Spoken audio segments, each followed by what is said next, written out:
Hello, everyone. My name is Marco, uh, better known as Samarian by many of my teachers, classmates, and friends. So, whatever you want to call me, that's fine. So, okay, it's not about me. I'm going to try to explain language maintenance and shift. Let's do it.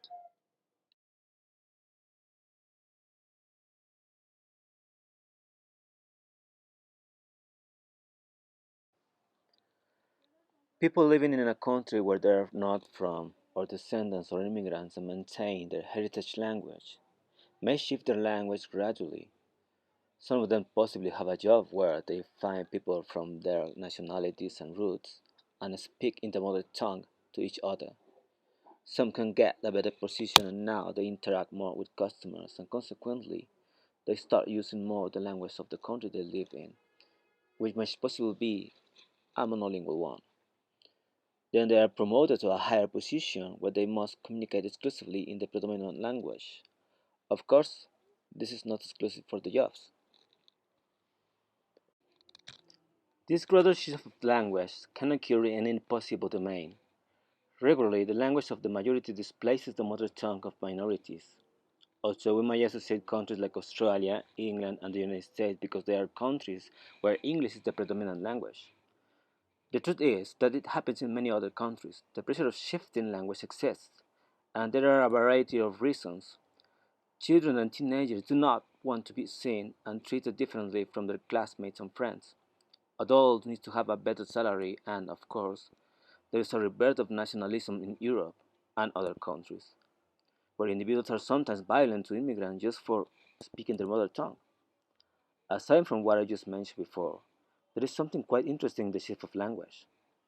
Usually, first generations of migrants are monolingual in their mother tongue. Their children are bilingual, and their grandchildren are often monolingual in the language of the host country. This might take four, three, or even just two generations to happen. For many people, language shift is always the result of immigration. Is that correct?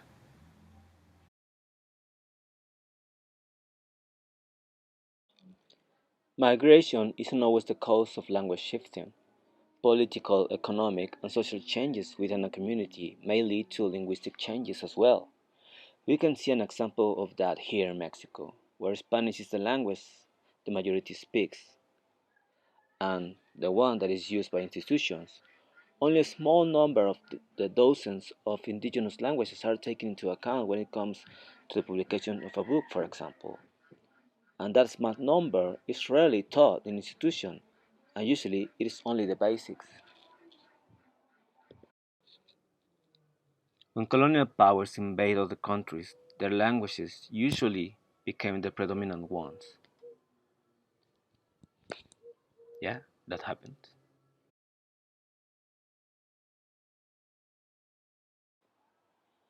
As I just said, usually the winners are the ones who impose their language.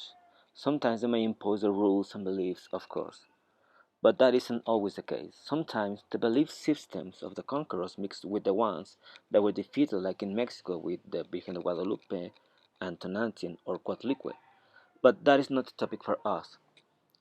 Taking Mexico as an example once again, realize that after 500 years since the arrival of the Spanish, there are dozens of native languages spoken across the country.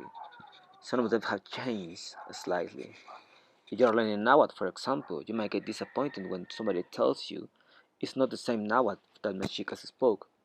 Spanish isn't the same either, but those languages are alive, and the same happened in many African nations.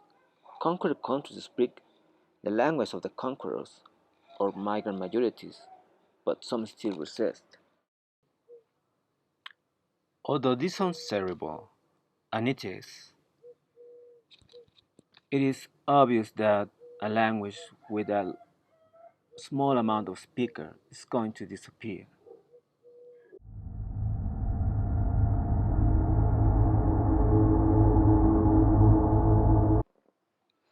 Even though we might feel enthusiastic, There are many original languages in danger around the world, like this beautiful quetzal, unless the animals that are surrounding me making noises around my house. Okay, nevertheless. The isolation of certain communities, the exposure of young peasants and children to modern life make them feel less interested about their mother tongue. This is the youth that migrates to other countries seeking for more opportunities, whilst the elders stay in the small town. There are many small towns that are dying out, and with them the language is dying as well, because the sons and grandsons rarely come back, and if they do, they usually undermine their own language and culture. Latin America is a remarkable example. We may love and be proud of our mother tongue, but different factors like economical, political, and social ones force us to shift. On the other hand, those young people are not always escaping from a culture they might feel embarrassing. They escape from violence, poverty, and the lack of opportunities and the indifference of their governments. Thousands are proud of their traditions, beliefs, and their language, but they have no guarantees of having a decent life in their own country.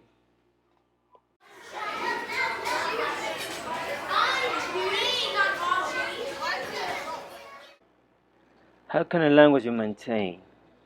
This might sound redundant, since the premise is the same of what was mentioned before. If we value our roots, if we respect the language of our ancestors, even if we do not speak it, we can contribute, at least for a while, to the maintenance of that language. As people who could have the privilege to go to the university, we can do much on coordination with authorities and civic associations, and, of course, educational institutions. Even though there are not notable cases of language revival in Mexico, at least there is some sort of resistance. This fight for the right to exist as a means of communication for an entire population.